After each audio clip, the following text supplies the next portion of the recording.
5 હોય તો 1 10 2 10 3 10 4 10 5 10 તો કેટલા થાય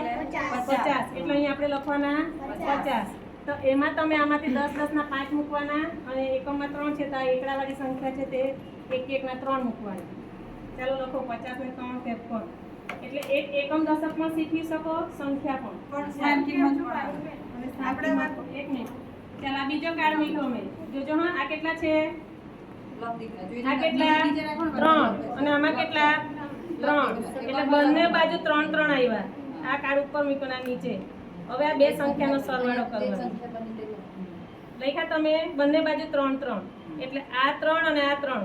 એકમમાં 3 ની નીચે 3 દશકમાં 5 ની નીચે 3 એટલે અહીંયા પણ 3 મૂકવાના અને 3 અને 2 નો સરવાળો આ રીતે આપણે સરવાળા પણ શીખવી શકીએ અહીંયા તમારે સરવાળાનું ચિહ્ન મૂકી દેવાનું અને અહીંયા જે જવાબ આવે ત્યાં તમારે બરાબરનું ચિહ્ન મૂકીને બાળકોને તમે સરવાળા પણ શીખવી શકો બાદબાકી પણ કરાવી શકો